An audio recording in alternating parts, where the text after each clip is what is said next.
আসসালামু আলাইকুম এভরিওয়ান, নতুন একটি ভিডিওতে আপনাদেরকে ওয়েলকাম।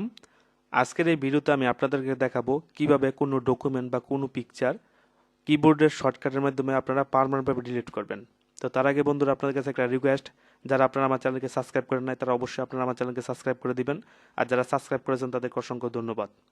বন্ধুরা দেখুন, এখানে একটা পিকচার রয়েছে। এই পিকচারটিকে যদি আমি কিবোর্ড দিয়ে ডিলিট করি, সাধারণত আমি ডিলিট বাটনে ক্লিক করলে কিন্তু এই পিকচারটা কিন্তু ডিলিট হয়ে যাবে, কিন্তু এটা কিন্তু সম্পূর্ণভাবে ডিলিট হয়নি। এই যে দেখুন, আমি রিসাইকেল বিনে গেলাম, এই পিকচারটা কিন্তু এখানে কিন্তু রয়ে গেছে। কিন্তু কিভাবে এই পিকচারটাকে কিবোর্ডের শর্টকাটের মাধ্যমে পার্মানেন্টভাবে ডিলিট করা যায় সেই বিষয়টা বন্ধুরা আজকের ভিডিওতে আমি আপনাদেরকে দেখাবো।